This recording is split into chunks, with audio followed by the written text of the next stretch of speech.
It's all blooper reel, baby. That's the problem. It's all blooper all the time. Okay, so you ready? Yeah, good. Two major challenges that we find CIOs are working with today really center around IT financial management.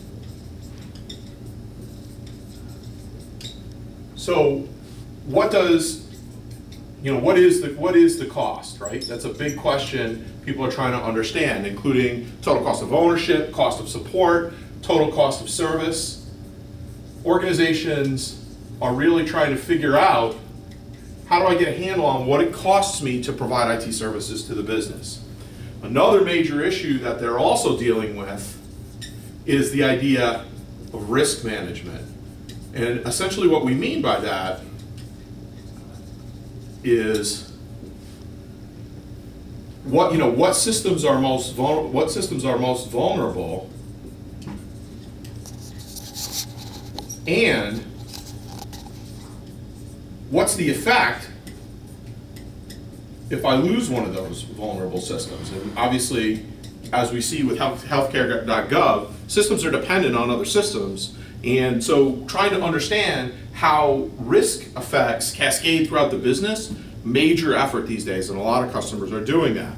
The good news is there is a structure that you can put in place here that will help both drive an understanding of these costs and the understanding of how the items that generate those costs exist in your infrastructure and provide a risk cascade flow. So we know how to do that, right? That's the thing that we know how to do. And it involves a number of different pieces or components. The first one of those that we talk about is the concept of incoming demand. And the thing that evaluates incoming demand is your PMO.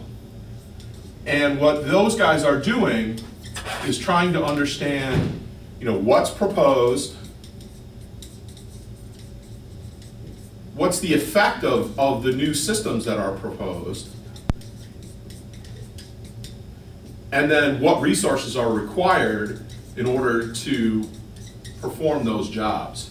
So project and portfolio management is kind of that first step of being able to pull all that information in and pull it together about what's incoming. It's the front door, if you will, to the mix. On the other side, we have existing systems in place, and those existing systems are caught up in IT service management. So we're handling incidents about them. So we're trying to understand, when they break, how do we fix them, and what are the costs of those incidents, right? Because that's a direct relationship back here to IT financial management. We're trying to understand, how do we want to change those items over time, and what are the costs of change, and what are the costs of failures of change. We're also trying to understand and deal with request management. So we talked over here about requests for new projects, large projects, but we also have a lot of requests for items and new software packages and things that don't rise to the level of projects. Those are handled here at the IT service management environment. Lastly, we also have to track the current state of what it is that we have out there in the business. CMDB is the place that does that. It tells us what's out there right now. And it also tells us what's its status.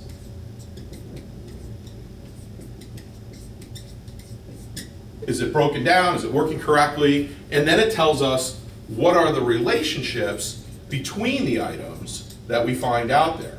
So this gives us the view into not only what is it that we have that we're trying to cost, what is it that we have that could be used to incorporate new projects and could be used or will be used in order to manage IT service management against, right? Plan changes against, resolve incidents against, right?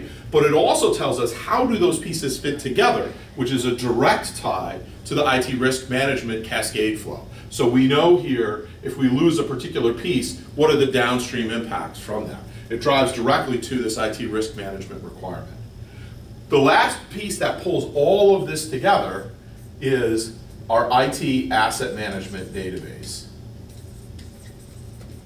or what we often call our AMDB. What our AMDB allows us to do is centralize all of the information that comes from all of these items to help us understand what's our demand for new things, what's our capacity to meet that demand, how does what we know about our assets map to what's actually deployed. So as we have items that are spares, items that are just hitting the loading dock, those kind of items live here in IT asset management and give us a kind of a pre-look. Lastly, as we're gathering all of these items, we're using the assets in the business, we're deploying them, we're changing them, managing them, supporting them, and we're gathering them through procurement integrations, so we know as new items come in, it gives us all the data we need in order to be able to understand what are our costs, what are the total costs of service, because we know the items that make up a business service, because they're related, we know what those relationships are, we see them here in asset management, and we can lay the costs associated with them into IT financial management, and because we have the entire picture laid out in one place, we can now go in and do that risk management feature to help understand what systems are out there, what are vulnerable, and what's the effect if we lose one of them due to a vulnerability. So this model, this what we call our 5-box model, gives us the capability to meet the big demand that we see from our customers. Oh, that's going to screw that up, isn't it? The big demand that we see from our customers to help understand IT financial management and IT risk management. Okay, good.